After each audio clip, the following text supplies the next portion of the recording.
क्योंकि ये क्या होता है ना, बालों से ही सारा कॉन्फिडेंस होता है बंदे का, है ना। और वो ही अगर आपके पास नहीं है तो आप कॉन्फिडेंस लो हो जाते हो। एक आप ड्रेसिंग नहीं कर सकते। शायद 2020 में टिकटॉक बैन हो गया था, तो लोगों ने फिर खूब मजाक भी उड़ाया कि हाँ भाई दुकान बंद हो गई, अब क्या करोगे, अब क्या करोगे। सेवेंजर्स की टीम में एक नाम बहुत फेमस है, टोपा भाई। तो इस नाम के पीछे की क्या मतलब क्या कहानी है, क्या स्टोरी है, कैसे ये नाम आपको मिला है? देखो, कमाई की मैं आपको बताऊं, पहली बात तो किसी से कमाई की नहीं पूछनी चाहिए और ना बतानी चाहिए, बट मैं फिर भी आपको बता देता हूँ। बाल जो हैं, बालों से कॉन्फिडेंस होता है। अरे अरे किसने लगाया है मेरे सिर पे? अरे अरे मुझे जरूरत नहीं है इस कैप की। जरूरत है मुझे कैप लगाने की। अब इस कैप की आपको कोई जरूरत नहीं है। बेकार में यार।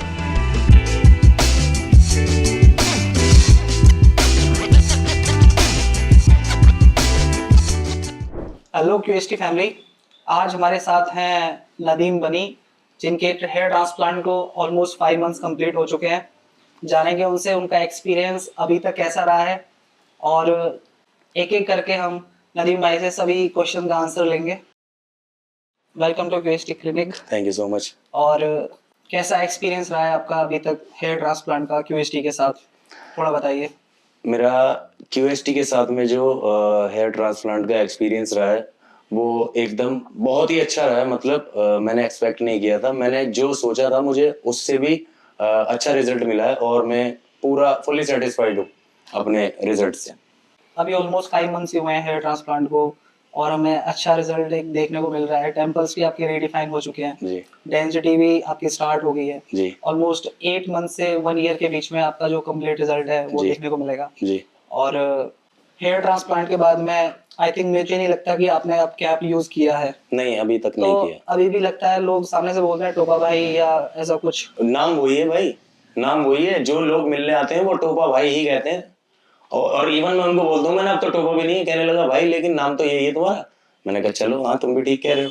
तो ऐसा कुछ नहीं है, वो लोग टोपा भाई के नाम से ही जानते हैं। क्यूएसटी ने सर से टोपा हटा दिया, लेकिन नाम से टोपा भाई नाम से टोपा तो नहीं हटा पाया क्यूएसटी, सॉरी क्यूएसटी।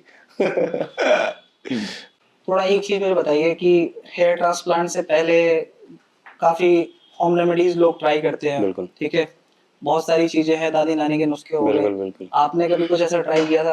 भाई मैंने ऐसा कुछ भी ट्राई नहीं किया, मैंने सिर्फ कैप ट्राई किया। मैंने कोई होम रेमेडी नहीं। हाँ, मैंने क्या कहते हैं 2020 में 1 महीने के लिए हेयर पैच लगाया था जरूर। वो हेयर पैच लगाया था, उसके बाद उस पैच की एक बार सर्विस हुई।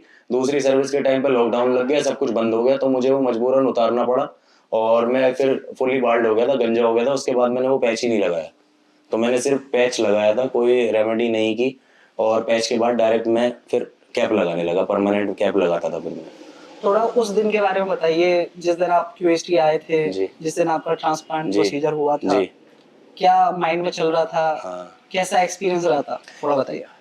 जब मैं आया था, मतलब जब मैं घर से आ रहा था तो थोड़ा सा नर्वस भी था, डर भी था कि पता नहीं कैसे होगा, क्या होगा। एक घबराहट सी भी थी कि दर्द होगा नहीं होगा, क्योंकि मैंने सुना था, बहुत कहते थे कि ट्रांसप्लांट से भाई, ट्रांसप्लांट में बहुत दर्द होता है, ये होता है, वो होता है, इतने सारे इंजेक्शन लगते हैं, ये होता है। लेकिन यहाँ आने के बाद में जब प्रोसेस स्टार्ट हुआ, सारी चीजें हुई, तो वो जो भी मैं सोच के आया था वो सब नेगेटिव हो गई, क्योंकि ऐसा कुछ भी नहीं हुआ। और मेरा एक्सपीरियंस क्यूएसटी के साथ जो ट्रांसप्लांट का था वो 1 नंबर का था, मजेदार, 1 नंबर। हेयर ट्रांसप्लांट प्रोसीजर के अंदर हेयर लाइन का जो एक मेन पार्ट होता है, जो हमारे रिजल्ट को डिफाइन करता है कि बिल्कुल। हमारी जो हेयर लाइन है वो बिल्कुल। कैसी दिखेगी, बिल्कुल। क्या रिजल्ट आएंगे। बिल्कुल। तो हेयर लाइन डिजाइनिंग का एक्सपीरियंस थोड़ा सा बताइए। हेयरलाइन डिजाइनिंग का एक्सपीरियंस भी बहुत अच्छा था। डॉक्टर साहब ने बहुत ही परफेक्शन तरीके से मेरी जो हेयरलाइन थी वो बनाई। जैसे मेरी पहले थी हेयरलाइन, बिल्कुल वही सेम डॉक्टर साहब ने हेयरलाइन बनाई, तो मजा आ गया। बाकी आप देख ही रहे हो भाई, ये देखो ना, तुम्हारा भाई हीरो लग रहा है ना, कमेंट कर देना। हेयर लाइन के साथ में आपके टेम्पल्स भी बनाए गए हैं। टेम्पल्स भी बनाए गए। बाकी टेम्पल्स तो वाकई में बहुत ही, मतलब मैं, यार मेरे पास ना, मैं सच बताऊं, मेरे पास जवाब नहीं है। मैं रिजल्ट से बहुत खुश हूँ और मुझे मजा आता है। मैं कॉन्फिडेंस के साथ बाहर निकलता हूँ, लोगों से बात करता हूँ, क्योंकि ये क्या होता है ना, बालों से ही सारा कॉन्फिडेंस होता है बंदे का, है ना। और वो ही अगर आपके पास नहीं है तो आप कॉन्फिडेंस लो हो जाते हो। एक आप ड्रेसिंग नहीं कर सकते अच्छी, कुछ नहीं। अब सपोज मुझे कोट पहनना है, कैप लगा हुआ है मेरे सिर पे।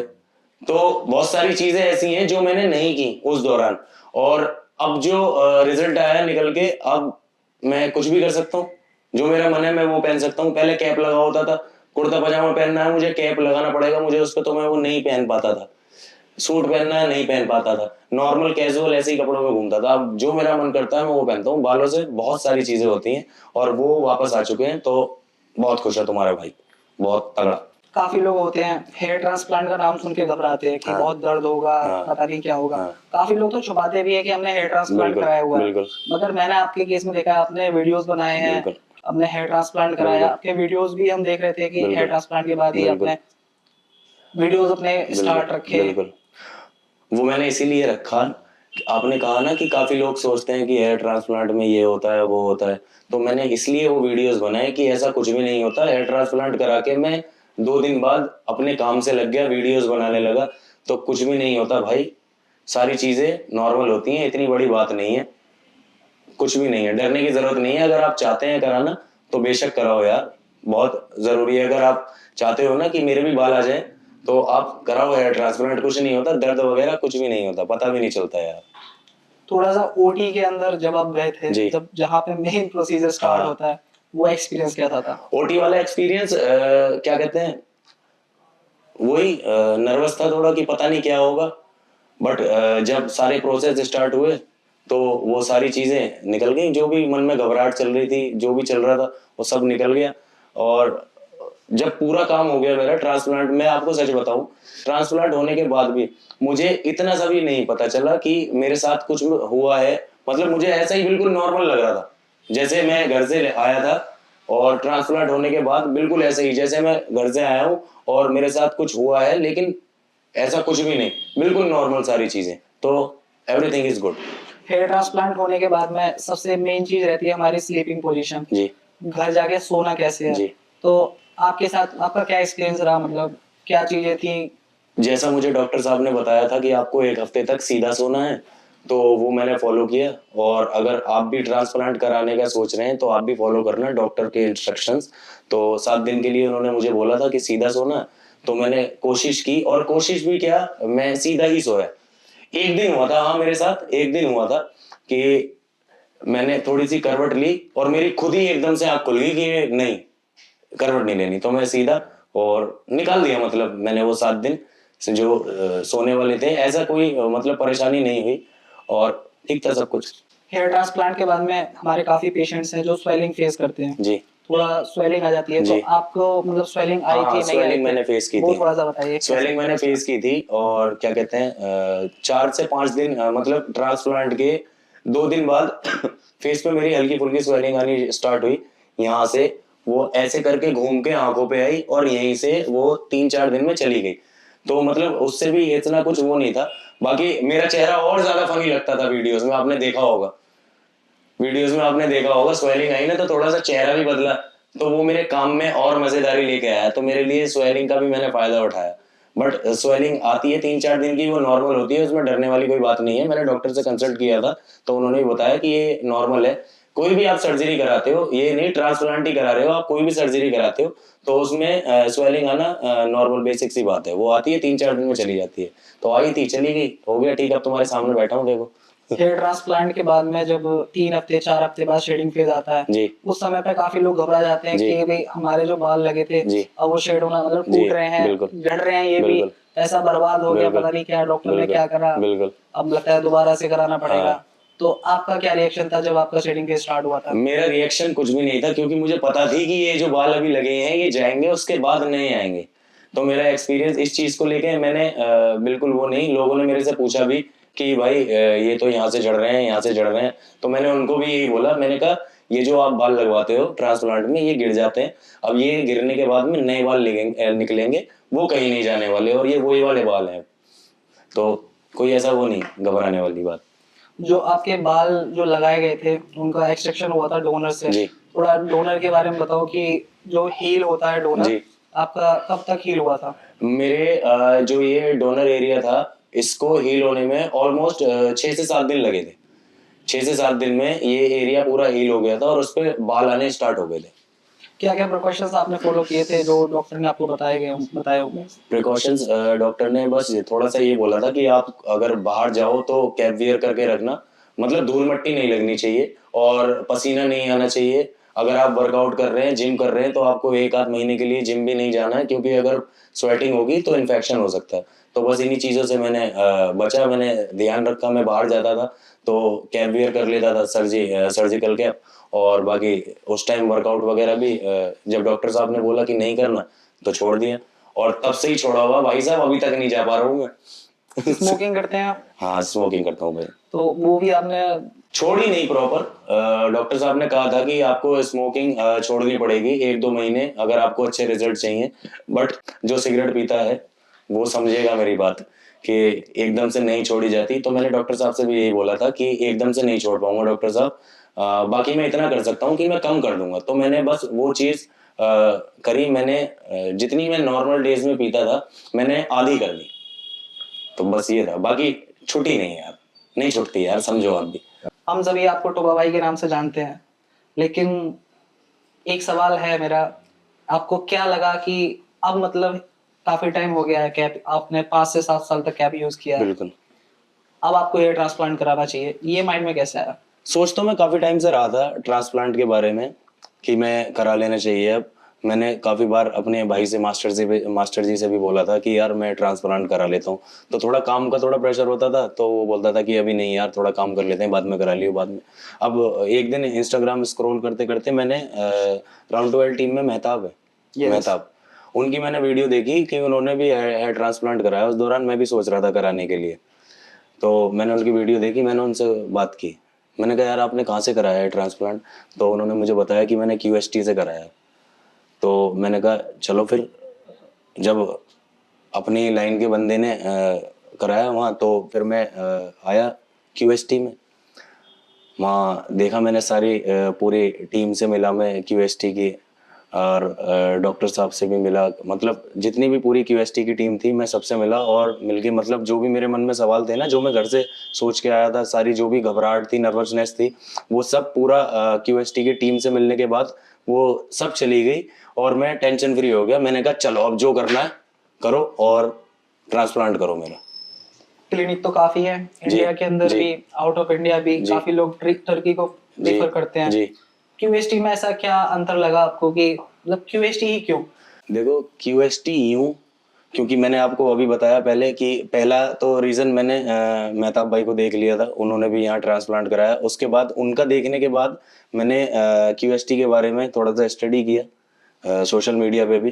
तो मैंने देखा यहाँ काफ़ी बड़े बड़े सेलिब्रिटीज़ के भी यहाँ हेयर ट्रांसप्लांट हुए हैं, जैसे राजपाल यादव का भी आपने किया था, और जो दया जी हैं CID के, उनका भी किया था, और जो ACP हैं शायद उनका भी किया था।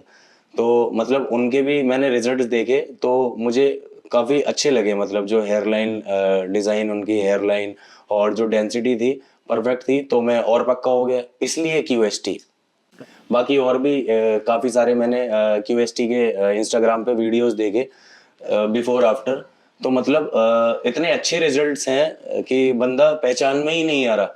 वो था पूरा यहाँ से क्राउन गायब, और अगले उसमें जो वीडियो निकल के आ रही है उसमें वो बंदा पहचान में ही नहीं आ रहा। इतने बेस्ट रिजल्ट है, इस वजह से मैंने QST को चुना भाई हेयर ट्रांसप्लांट के लिए। प्रोसीजर वाले दिन जब आप आए थे, काफी लंबा डिस्कशन चला था आपका डॉक्टर्स के साथ में, उन्होंने आपको प्रॉपर गाइड किया था किस तरीके से आपका प्रोसीजर स्टार्ट होगा, हेयरलाइन डिजाइनिंग के बारे में, स्लिट मेकिंग के बारे में, इम्प्लांटेशन, एक्सट्रैक्शन का जो प्रोसेस होता है उसके बारे में, सारी चीज़ आपको अच्छे से बता दी गई थी।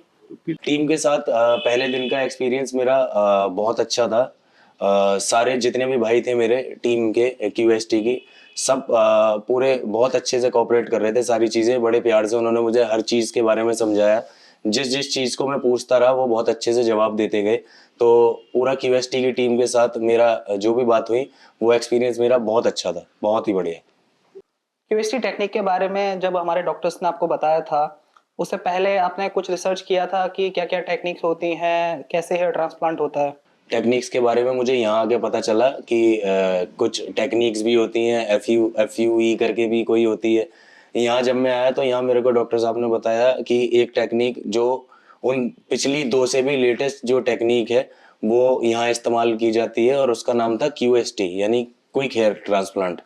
तो डॉक्टर साहब ने उसके बारे में बताया। मैंने डॉक्टर साहब से ये बोला, मैंने डॉक्टर साहब किसी भी टेक्निक से लगाओ, बाल लगा दो बस। पेन लेवल कैसा था आपका प्रोसीजर के टाइम पे? नहीं, ऐसा कोई पेन फील नहीं किया। पेन का तो मैं शुरू से ही कहता आ रहा हूँ, पेन का तो पता ही नहीं चलता, क्योंकि लोकल एनेस्थीसिया आपको दिया जाता है। वो लोकल एनेस्थीसिया की वजह से ही नहीं बोल रहा मैं, उसका असर खत्म भी जब हो गया था, मेरे को भी दिया हुआ था, बट उसमें तो चलो ठीक है, एनेस्थीसिया दिया हुआ है, आपको दर्द का पता नहीं चलेगा। लेकिन जब उसका एनेस्थीसिया का असर भी खत्म हो गया, मुझे उसके बाद भी कोई पेन नहीं हुआ। तो ऐसी कोई मेरे साथ में कोई दिक्कत परेशानी नहीं हुई दर्द को लेकर के, जो मैं किसी चीज की कंप्लेंट करूं कि मुझे यहाँ पेन है वहां पेन है। जैसा मेरे साथ हुआ है वही मैं आपको बता रहा हूँ। काफी हमने देखा है, काफी क्लिनिक्स हैं ऐसे जो प्रोसीजर के बाद अपने पेशेंट्स का फॉलोअप नहीं करते हैं। हमारी टीम का आपके प्रोसीजर के बाद कैसा फॉलोअप रहा है, वो एक्सपीरियंस थोड़ा सा बताइए। उनका सपोर्ट बहुत अच्छा सपोर्ट था। मतलब वो मुझे कॉल कर करके बताते रहते थे। स्टार्टिंग के 10 दिन तो मेरे पास डेली कॉल आए, जिसमें देखभाल करनी होती है पूरी तरह से ट्रांसप्लांट की। अपनी जर्नी के बारे में बताइए, जो आपकी यूट्यूब जर्नी है किस तरीके से स्टार्ट हुई है? यूट्यूब जर्नी हमारी स्टार्ट हुई थी, पहले स्टार्ट हुआ था हमारा ये वीडियोस बनाने का सफर टिकटॉक से। तो टिकटॉक पे हमारी हम मास्टर और स्टूडेंट वाली वीडियोस बनाते थे, वहाँ से हमारी वीडियोस वायरल होना स्टार्ट हुई। अब एक टाइम तक हमने काफ़ी अच्छा टिकटॉक पे ग्रो किया, काफ़ी अच्छे हमें वहाँ फॉलोअर्स भी मिले और बहुत अच्छा लोगों ने प्यार भी दिया। और फिर क्या कहते हैं, शायद 2020 में टिकटॉक बैन हो गया था, तो लोगों ने फिर खूब मजाक भी उड़ाया कि हाँ भाई दुकान बंद हो गई, अब क्या करोगे, अब क्या करोगे। बट हम काम करने वाले थे, हम रुके नहीं तब भी। मतलब हम अपना काम ना रोक के हम वीडियोस बनाते गए। और भी फिर टिकटॉक बंद होने के बाद में काफी सारे प्लेटफॉर्म आए थे, तो उन्होंने हमसे बात की, उन्होंने बोला कि आप अपना कंटेंट हमारे प्लेटफॉर्म पे डालो। तो हम वहाँ कंटेंट अपना डालने लगे। बट वहाँ से ऐसी कोई खास रीच हमें नहीं मिल पा रही थी। बट हमने अपना काम नहीं रोका, काम हम करते रहे। उस बीच हमने यूट्यूब चैनल भी अपना बना लिया था, तो यूट्यूब चैनल पे भी हम वो वीडियोस डालते रहते थे। तो हमारी जो सबसे पहली यूट्यूब की वीडियो थी, जब हमने अपना यूट्यूब चैनल स्टार्ट किया था, हमने एक लॉन्ग वीडियो बनाई थी। वो हमारी पहली वीडियो थी और वो ही हमारी पहली वीडियो यूट्यूब पे 5 मिलियन व्यूज गए उसके एक हफ्ते के अंदर अंदर 5 मिलियन व्यूज। और उसी एक वीडियो ने, हमारी सिंगल वीडियो ने हमारे चैनल को सब्सक्राइबर्स दिए 3.5 लाख। अब क्या कहते हैं, जब हमने देखा कि लोगों को वहाँ भी कंटेंट पसंद आ रहा है, तो फिर हम यूट्यूब पे भी हमारा फोकस और ज़्यादा अच्छा हो गया, क्योंकि बाकी सारे जो शॉर्ट प्लेटफॉर्म थे वो हमें उस लेवल तक रीच नहीं दे पा रहे थे, हमारा काम लोगों तक नहीं जा पा रहा था। तो हमने फिर यूट्यूब पे वो ही काम करना स्टार्ट किया। उस बीच यूट्यूब ने शॉर्ट्स भी लॉन्च कर दिया था, तो फिर हम शॉर्ट्स में भी आ गए। मेन चीज़ हमारा जो था, कंटेंट पहले शॉर्ट्स का था। जब हमने लॉन्ग वीडियो डाली तो लोगों ने लॉन्ग वीडियो को भी प्यार दिया। फिर सिलसिला यही रहा, अब हम शॉर्ट्स भी बनाते हैं, और जो अच्छी स्क्रिप्ट हमें मिलती है, बढ़िया स्क्रिप्ट अगर कुछ हमारे पास होती है, तो हम लॉन्ग फॉर्मेट पे भी काम करते हैं। सेवेंजर्स की टीम में एक नाम बहुत फेमस है, टोपा भाई जी। तो इस नाम के पीछे की क्या मतलब क्या कहानी है, क्या स्टोरी है, कैसे ये नाम आपको मिला है? ये जो नाम था टोपा, ये मुझे दिया था मेरा जो छोटा भाई है, आप लोग भी जानते हैं उसे, मास्टर जी के नाम से जानते होंगे। उसने मुझे नाम दिया टोपा, और मैंने उसको नाम दिया मास्टर जी। एक्चुअली क्या था, जब हमने टिकटॉक पे शुरुआत की थी वीडियो बनाने की, तो मैंने उसको बोला, मैंने एक काम करते हैं, एक वीडियो शूट करते हैं टीचर स्टूडेंट की, तू बन जा मास्टर, और बाकी हमारी जो टीम में थे 2-3 जने, मैंने उसको बोला तुम बनो मास्टर और हम बनते हैं स्टूडेंट। तो वहां से ये शुरुआत हुई। और जो मुझे टोपा नाम दिया वो मास्टर नहीं दिया, क्योंकि उस दौरान मैं वीडियोस में कैप लगाया करता था। तो उसका एक तरीका था, वो जब भी सवाल पूछता था कि जिसको भी उठाता था नाम लेके उठाता था। तो उसने एक दिन मेरे से वीडियो में ही कहा कि चल बे चल, खड़ा हो जा टोपे। बस वहीं से ये नाम स्टार्ट हो गया सब। अब तो कैप भी हट गया मेरा ट्रांसप्लांट के बाद, लेकिन अब भी लोग टोपा नाम से ही बुलाते हैं। जैसे रोड पे हम कहीं जा रहे होते हैं, तो पीछे से आवाज अगर मेरे को कोई मारेगा तो टोपा ही कह के बुलाते हैं। तो ये नाम वहां से आया है, मास्टर जी ने ये नाम दिया मुझे। हमने आपकी काफी वीडियोस देखे जी। हैं आपके यूट्यूब चैनल पे। जी। अभी तक का ऐसा कौन सा वीडियो रहा है जो आपने शूट किया जी। है जिसमें आपको सबसे ज्यादा अच्छा लगा हो, जो आपने कहा हो कि इसमें आपने अपने पूरे एफर्ट डाले हैं, जी। लोगों ने सबसे ज्यादा प्यार दिखाया है। देखो एफर्ट तो हम ऑलमोस्ट अपनी सभी वीडियोस में डालते हैं, बट मेरी जो पर्सनल फेवरेट वीडियो होती है वो होती है मसीहा और मशीन वाली वीडियो, जिसमें मास्टर जी मसीहा बनते हैं और बाकी हम जो है वो मशीन बनते हैं। मशीन आप जानते ही होंगे, जेब कतरे को मशीन कहते हैं, तो मेरी पर्सनल फेवरेट वही है। और लोग काफी प्यार भी करते हैं, लोग बोलते हैं कि आप उन कैरेक्टर्स पे वीडियो लेके आओ, बहुत मजा आता है। तो मेरी भी पर्सनल फेवरेट है और लोगों को भी मजा आता है वो देखने में। सबसे पहला वीडियो कौन सा था आपका यूट्यूब चैनल पे जो वायरल हुआ था? सबसे पहला वीडियो हमारा हमने एक हमारी गली के बाहर ही क्या कहते हैं अंडे वाला खड़ा होता था एक ठेली पे, तो उस दौरान हमने यूट्यूब पे शॉर्ट्स डालने स्टार्ट किए ही थे, मतलब ऑलमोस्ट 10 से 15 दिन हुए थे। तो हम एक वीडियो शूट करके आए थे, उस पे क्या कहते हैं और मोटा नाम से वो वीडियो है, अंडे के ऊपर है वो अंडा। मास्टर जी अंडे वाले बने हुए हैं, मैं उससे जाके कहता हूँ भाई अंडा दे दो, वो कहता है ले लो। मैं उसको कहता हूँ ये नहीं भाई और मोटा अंडे का आमलेट बना, वो कहता है और मोटा, मैं कहता हूँ और मोटा, फिर वो कहता है आपके तेरे को 10 रुपए में डायनासोर का अंडा दे दूं। तो वो वीडियो हमारी सबसे पहली वायरल थी और बहुत अच्छा लगा था उसको देख के। और उसके बाद से काम करने में हमें और ज्यादा मजा आने लगा कि अब और अच्छे एफर्ट डालने हैं जो वीडियोस पे इसी तरह से एंगेजमेंट है। कोई आपके आइडियल यूट्यूबर हो जिनको देख के आपको लगता है कि भाई मतलब जिनसे आप इंस्पिरेशन लेते हैं, थोड़ा उसके बारे में बताइए। आइडियल यूट्यूबर देखो, जो मेरा पर्सनल फेवरेट है वो मैं भुवन बम को पसंद करता हूँ। उनकी ऑलमोस्ट सारी वीडियोस वगैरह मैं देखता हूँ। और बाकी जितने भी काम कर रहे हैं भाई, जितने भी काम कर रहे हैं यूट्यूबर्स, सब मेहनत कर रहे हैं, सब अच्छा काम कर रहे हैं, सबसे कुछ ना कुछ देख के सीखने को ही मिलता है। फिर भी मतलब अगर कॉमेडी फील्ड की बात करूं, जिस नीश में आप वीडियो बनाते हैं, हाँ। काफी कंपटीशन बढ़ चुका है, बिल्कुल। काफी लोग हैं बिल्कुल। जो लोगों को हंसाते हैं, बिल्कुल। कॉमेडी वीडियोस बनाते हैं, बिल्कुल। लेकिन आपके जो आइडिया होते हैं वो हर बार डिफरेंट होता है। बिल्कुल। तो ये आइडिया कहाँ से आते हैं आपके पास? एक्चुअली ये आइडिया आते हैं हमारी टीम के एक साथ बैठ के बात करने से। हमारा मानना ये है कंटेंट बनाने को लेकर के, हम पूरा ग्रुप बैठता है, कभी पूरा ग्रुप नहीं होता तो मास्टर जी और मैं, मेरा भाई और मैं ही बैठते हैं, हम ज्यादा से ज्यादा बात करते हैं। और बात करने में जैसे अभी हम दोनों की कोई कन्वर्सेशन चल रही है, मैंने कोई ऐसी बात बोली जिससे आपको हंसी आ गई, तो वो कंटेंट है। अगर आप हंसे हो तो जनता भी हंसेगी। तो ये है हमारा कंटेंट बनाने का, हम बातें करते हैं ज्यादा से ज्यादा और बातों से ही कंटेंट निकलते हैं, वहां से आते हैं सारे कंटेंट्स। आप मुझे बताइए कि आपने जो अपनी पर्सनल लाइफ है और जो कंटेंट वाली लाइफ है उसमें किस तरीके से बैलेंस बनाया हुआ है? पर्सनल लाइफ और कंटेंट लाइफ में कोई बैलेंस नहीं है। मैं जैसा कंटेंट में होता हूँ ऐसा ही मैं पर्सनल लाइफ में भी हूँ। मतलब जो बातें मुझे कंटेंट में बोलनी है वही सेम मेरा बात करने का तरीका अपनी पर्सनल लाइफ में भी है। अपन क्या है, अपन हंसते ही रहते हैं, ठीक है, हंसना पसंद है, लोगों को हंसाना पसंद है, तो ऐसे ही रहते हैं। बाकी कभी कभी चीजें होती हैं, ऐसा नहीं है, लड़ाई वगैरह भी होती है हमारी आपस में, टीम में खूब लड़ाई होती है। और लड़ाई भी ऐसी होती है कि अगर आप देखोगे आप ये कहोगे कि ऐसे ऐसी लड़ाई हो गई, अब तो ये बात ही नहीं करने वाले, लेकिन ऐसा कुछ नहीं होता। हम लड़ते हैं और 5 मिनट बाद ही हम ऐसे ही बैठे होते हैं जैसे अभी आप और हम बैठे। तो सेम है, ऐसा ही जैसा कैमरे पे है ऐसा ही रियल लाइफ में है। कोई ऐसे यूट्यूबर हो, इन्फ्लुएंसर हो जिनके साथ में आप चाहते हो कि एक बार इनके साथ कोलैब हो? यूट्यूबर इन्फ्लुएंसर देखो, कोलैबोरेशन की तो बात ऐसी है, जितने भी यूट्यूबर हैं, बड़े यूट्यूबर, हर कोई चाहता है कि कोलैब में काम करने को मिले। और अगर कोलैब होगा तो कुछ सीखने को ही मिलेगा, कुछ हम उनसे किस सीखेंगे, कुछ वो हमसे सीखेंगे। बट मेरा जो पर्सनल, मैंने आपको बताया ना, मैं भुवन बम को पसंद करता हूँ और कभी मौका मिला उनके साथ काम करने का तो बिल्कुल मैं काम करूंगा। मुझे बहुत मजा आता है उनकी वीडियोस देखने में, उनके साथ काम करने में और भी ज्यादा मजा आएगा। काफी वीडियोस बना चुके हैं आप अभी तक, जी। अभी आपने सोचा है कि बॉलीवुड में या फिर किसी मेन स्ट्रीम में आप काम करें?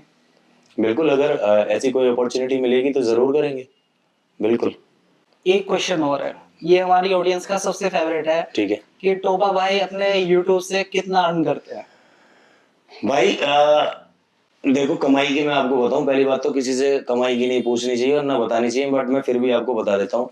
देखो, अगर मेरा कुछ चीज जो मेरी पसंद की चीजें हैं, देखो मुझे कपड़े और जूते का शौक है सबसे ज्यादा, तो मैं इतना कमा लेता हूँ कि मैं अपने लिए जूते और कपड़े ले लेता हूँ भाई, बस। मैं यही कहना चाहूंगा इस पर। अभी प्रेजेंट में ECL काफी फेमस चल रहा है, जी। तो आपकी तलवार जो चल रही है किस किस को स्मैश करने वाले हैं आप? भाई जो भी सामने आएगा मैं सभी को स्मैश करूंगा, किसी को नहीं छोड़ने किसी वाले? को नहीं छोड़ने वाला। इवन मैंने अपने भाई से भी कह दिया, वो डायनामिक दिल्ली में है, मास्टर जी और अरशद डायनामिक दिल्ली में है, और जो शाहरुख है हमारी टीम का वो JNCFE की राजस्थान रेंजर्स में है, और मैं चेन्नई स्मैशर्स में हूँ। आप तो जानते ही होंगे लवकेश कटारिया की वो टीम है। तो मैंने अपने भाई से भी बोल दिया, और मैंने शाहरुख से भी बोल दिया, मैंने अरशद से भी बोल दिया, अगर मेरे सामने बॉल लेके आओगे तो भाई मैं तो मारूंगा, छक्का ही मारेगा। बिल्कुल। हाँ, ऐसा नहीं है, वो आउट भी कर सकते हैं। तो वही है, बॉलर के पास 6 मौके, बल्लेबाज के पास 1 मौका। अभी सिर्फ 5 महीने कंप्लीट हुए हैं और फुल रिजल्ट आने में तो भी काफी टाइम है। जी। अभी आप कैसा फील कर रहे हैं अपने बालों को लेके, कॉन्फिडेंस को लेके? देखो 5 महीने में रिजल्ट मेरा आप देख ही रहे हो, है ना। तो मुझे ये देख के बड़ा ही अच्छा फील होता है, और मैं भी इंतज़ार में हूँ कि जैसे जैसे टाइम बढ़ रहा है वैसे वैसे रिजल्ट और अच्छे होते जा रहे हैं, और कॉन्फिडेंस तो अब और बढ़िया हो चुका है। मतलब अब कहीं भी बिना उसके टेंशन फ्री मैं कहीं भी खड़े होके किसी से भी मतलब बात करता हूँ। पहले थोड़ा सा क्या होता था, कैप की वजह से, मैंने वही बताया ना, बाल जो है, बालों से कॉन्फिडेंस होता है, ठीक है। तो वो कॉन्फिडेंस अब वापस आ चुका है, और क्या कहते हैं, बाकी आप बने रहो। अभी 5 महीने हुए हैं सिर्फ, और 5 महीने बाद में आप बाल देखना, बढ़िया, आपको एकदम मजेदार मजा आएगा देख के। आप कहोगे कि भाई जो सोच रहे हैं ना, जो सोच रहे हैं वो कहेंगे कि चलो अब चलते हैं QST ट्रांसप्लांट कराने। अभी भी काफी लोग हैं जी। जो हेयर ट्रांसप्लांट कराना तो चाहते हैं जी। मगर स्टेप नहीं ले पा रहे जी। कि पता नहीं कितना पेन होगा, कितना जी। खर्चा होगा, क्या होगा, क्या जी। नहीं होगा, सही क्लिनिक नहीं मिल रहा उनको। जी। उन लोगों को आप क्या कहना चाहोगे? भाई ये कहना चाहूंगा, देखो सही क्लिनिक में मैं आके बैठा हूँ, और आ जाओ तुम भी, अभी नहीं तो कभी नहीं, करा लो। क्योंकि जितना आप टाइम लेते रहोगे उतने वो कम होते रहेंगे, बढ़ेंगे नहीं। सोचने से तो कम होते हैं भाई, बढ़ते नहीं है। तो करा लो क्लिनिक, ये रहा, जा बैठा हूँ मैं QST, आ जाओ। दोबारा मुलाकात तभी होगी, बिल्कुल। और हम तो आपके चैनल पे देखते रहेंगे। बिल्कुल, आप सेवेंजर सब्सक्राइब करो, वहाँ आपको डे टू डे की अपडेट मिलेगी, मेरे बाल कहाँ जा रहे हैं, कैसे हो रहे हैं। बिल्कुल, सर का YouTube चैनल सब्सक्राइब करो, QST चैनल को भी सब्सक्राइब। बिल्कुल, QST को भी कर लो भाई, क्योंकि यहाँ आपको अगर बालों से रिलेटेड आपको इन्फॉर्मेशन मिलेगी। ऐसा नहीं है कि यहाँ सिर्फ ट्रांसप्लांट की बातें होती हैं, ये आपको बहुत सारी चीजें बताते हैं। अगर आपके बाल झड़ रहे हैं तो उसको कैसे रोकें, ये सारी चीजें भी बताते रहते हैं। तो QST को भी सब्सक्राइब करो, हंसना है तो सेवेंजर को कर लो। और जो मेरे भाई साउथ इंडिया से हैं उनके लिए तो आपको पता ही होगा, हैदराबाद में भी ब्रांच है QST की, तो आप वहां जा सकते हैं। लेकिन अगर आप दिल्ली भी घूमना चाहते हैं तो आप दिल्ली आ जाओ, यहाँ करा लेना, कोई दिक्कत वाली बात नहीं है। काम एक ही जैसा होता है सब जगह। तीनों क्लिनिक्स पे, मतलब हरिद्वार, हैदराबाद और दिल्ली में भी खुल चुका है। तो अपन तो अब दिल्ली में ही मिलेंगे आपको, ठीक है हरिद्वार वालों, अब हम दिल्ली में मिलेंगे, ठीक है।